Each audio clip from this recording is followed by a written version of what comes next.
படித்ததில் பிடித்தது பகுதியில் இன்றைக்கு நாங்கள் பார்க்க போகிற முதல் புத்தகம் வந்து அட்டமிக் ஹேபிட்னு சொல்லி ஜேம்ஸ் கிளியர் எழுதின புத்தகம். அது சின்னஞ்சிறு பழக்கங்கள்னு சொல்லி தமிழ்லையும் அது வந்திருக்குது. நான் தமிழில் தான் படித்தேன். இந்த புத்தகத்தின் முக்கியத்துவம் உங்களுக்கு விளங்கும் என்னென்றால், முதலாவது புத்தகமாக இந்த புத்தகத்தை கதைக்கோணுமென்று நான் வந்த விரைகளே உங்களுக்கு விளங்கும் இதில் ஒரு சரியாக முக்கியத்துவம் இருக்குன்னு சொல்லி.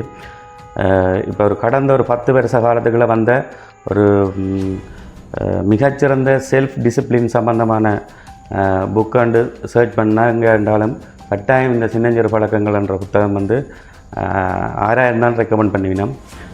இந்த புத்தகம் யாருக்கு பொருத்தமான புத்தகம்னு சொன்னால், ஓஎல் படிச்சுட்டு ரிசல்ட்ஸுக்கு வெயிட் பண்ணி கொண்டிருக்கிறார்கள் அல்லது ஏஎல் படித்து போட்டு ரிசல்ட்ஸுக்கு வெயிட் பண்ணி கொண்டிருக்கிறார்களுக்கும் ஒரு நல்ல புத்தகமாக இருக்கும். காரணம் ஒன்று, அந்த வயசு பகுதியினர் வந்து சூழலுக்கு பாடசாலை பருவத்தை தாண்டி சூழலுக்கு அவையில் வரப்போறணும்.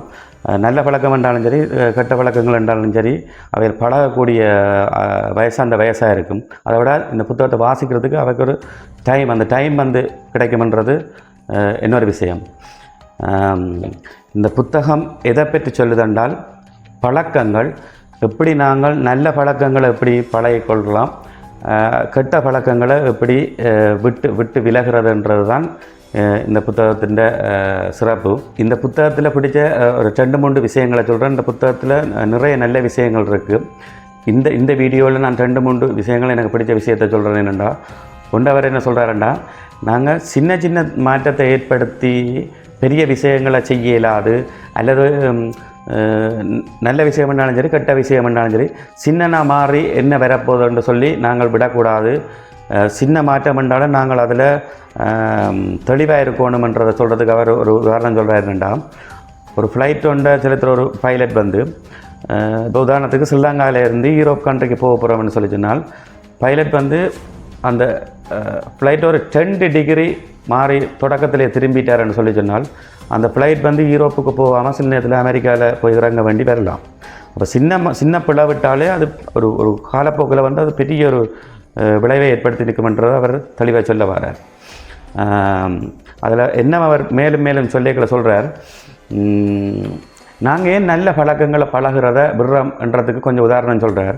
எங்களோட சைக்காலஜி மனுஷனுக்கு என்னென்னு சொல்லி சொன்னால், என்ன நல்ல விஷயம் என்றாலும் உடனே கிடைக்கணும், அந்த திருப்தி வந்து தங்களுக்கு உடனே ரிசல்ட்ஸ் கிடைக்கணுமென்று விரும்புகிறது தான் அதுக்கு காரணம்னு சொல்கிறார். அதுக்கு 2-3 உதாரணம் சொல்கிறார். இப்போ உதாரணத்துக்கு ஒரு கல்லை உடைக்கிறோம்னு சொல்லி சொன்னால், ஒரு பாறையை அடிக்கிறோம்னா 1 அடி 2 அடி 3 அடி 4 அடி 5 அடி உடையாது. ஒரு 25-30 அடியிலான அந்த கல் உடையம்னா நாங்கள் ஒரு 5வது 6வது அடியோடு விட்டுருவோம். அந்த 30வது அடியில் அது உடையும். நாங்கள் அந்த 30வது அடி மட்டும் நாங்கள் ஒரு விஷயத்தை இந்த செலுத்துகிற ஃபோர்ஸால் தான் அந்த 30வது அடியில் உடையம்ன்றதை நாங்கள் விரும்புகிறதில்ல. எங்களுக்கு ஆசை வந்து 2 அடியில் உடைஞ்சிடணும்னு சொல்லி. அதோட என்னென்னு சொல்கிறார், இப்போ வெயிட் குறையணும்னு சொல்லிச்சுன்னா நாங்கள் ஓட வலிக்கிடுவோம். ஓட வலிக்கிட்டு போட்டு என்ன செய்வோம், 1 நாள் 2 நாள் 1 கிழமை 2 கிழமை ஓடுவோம். உடம்பில் எந்த மாற்றமும் ஏற்பட்டிருக்காது, விட்டுருவோம்.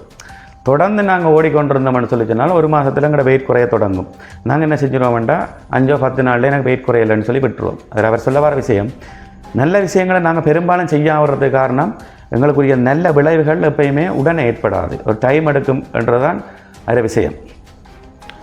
அதை விட அவர் இன்னொரு விஷயம், இதில் முக்கியமான விஷயம் என்னென்னு சொல்லுவார், நாங்கள் இலக்குகள் என்ற விஷயத்தை வச்சோண்டு செயற்படக்கூடாது, அமைப்பு முறையாக இருக்கணும். அதாவது அமைப்பு முறை என்று அவர் சொல்ல வர விஷயம் வந்து, என்ன விஷயம் என்றாலும் அதை நாங்கள் பழக்கமாக்கி கொள்ளணும். ஒரு இலக்கை வச்சிருக்கக்கூடாதுன்றது அவர் சொல்கிற விளக்கம் என்னென்னு சொல்லி சொன்னால், இலக்குன்ற ஒரு விஷயம் இருக்குமே என்று சொல்லி சொன்னால், இப்போ உதாரணத்துக்கு ஒரு 100 மீட்டர் ஓட போகிறோம்னு சொல்லி சொன்னால் நாங்கள் 5 பேர் ஓடுறோம்னு சொல்லி சொன்னால், அந்த 5 பேருக்குமே இலக்கு முதலாவது வரணும்னு சொல்லித்தான் இலக்கு இருக்கும். எவனாவது நான் 2வது வரணும் 3வது வரணும்னு சொல்லி ஒரு தினம் ஓட போகிறேன் இல்லை.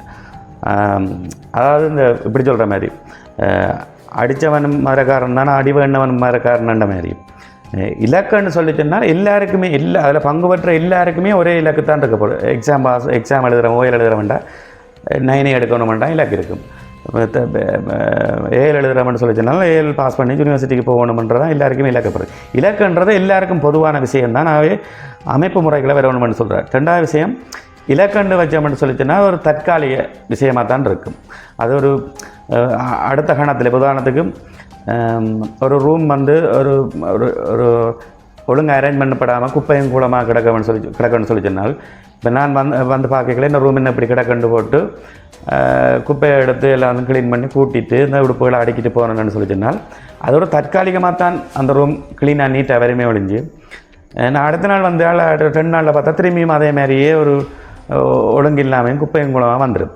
அவர் என்ன சொல்கிறாருண்டா, அப்படி இல்லாமல் பழக்கம் நல்ல பழக்கமாக அமைப்பை எப்படி மாத்திரன்னு சொல்லிச்சுன்னா, ஒரு டஸ்ட்பின்னை வைக்கணும், உடுப்புகளை ஒரு ஹேங்கரில் கொழுவுற எண்ண மாதிரி, அப்பா பேக்கில் ஏதாச்சும் குப்பை குளங்கள் கிடைக்கல டஸ்ட்பின்னுக்குள்ளே போடுறது, அந்த டஸ்ட்பின் அகற்றுறது, உடுப்பை ஒழுங்காக மடித்து வைக்கிறது, அப்படி அமைப்பு ரீதியை நாங்கள் சேஞ்ச் பண்ணால் அந்த ரூம் எப்பயுமே 365 நாளும் க்ளீனாக தான் இருக்க போகுதுன்னு சொல்கிறார்.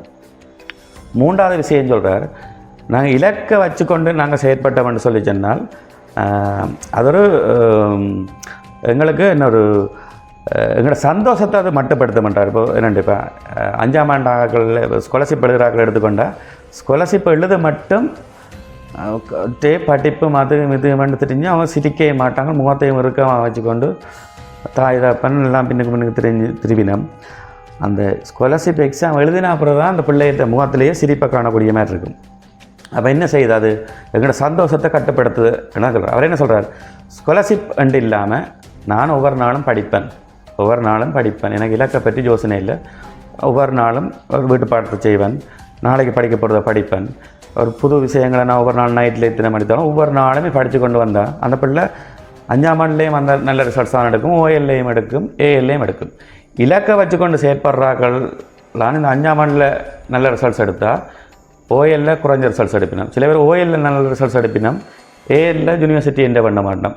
அதுக்கு பிரச்சனையே இந்த இலக்கை வச்சு செயற்படுறது தான். அதான் அவர் அதில் இன்னொரு 4வது சொல்ல வர விஷயமே தான், நீண்ட கால முன்னேற்றத்துக்கு இலக்குகள் ஒன்றை வச்சோம்னு சொல்லி சொன்னால் அது எங்கள் நீண்ட கால முன்னேற்றத்துக்கு வராது. நாங்கள் ஏதாவது ஒரு இடத்துல வந்து போய் நின்றுவோம் என்றதை வடிவாக தெளிவாக சொல்கிறேன். உண்மையாக இந்த புத்தகம் சம்பந்தமாக இன்னும் நிறைய விஷயம் கதைக்கிறதுக்கு இருக்குது. பொங்கலும் அது மாவனை நிறுத்த சொல்லுங்கிறான்னு சொல்கிறதுன்னு எனக்கு கேட்குது. 5 நிமிஷத்துக்கு மேலே நீங்கள் பார்க்கவே மாட்டீங்கன்னு எனக்கு தெரியும். என்ன நிறைய புத்தகங்கள் இருக்குது. ஒவ்வொரு புத்தகத்துலேருந்து புத்தகம் ரிவ்யூ மாதிரி இருக்காது. அந்த புத்தகத்துலேருந்து ஏதாச்சும் எனக்கு பிடித்த விஷயங்கள், மற்றவர்களுக்கு பிடிக்கக்கூடிய விஷயங்கள், அது பிரயோசனமான விஷயங்களை ஒவ்வொரு கிழமையும் ஒரு வீடியோவாக வரும். வீடியோவுக்கு சப்போர்ட் பண்ணுங்கள்.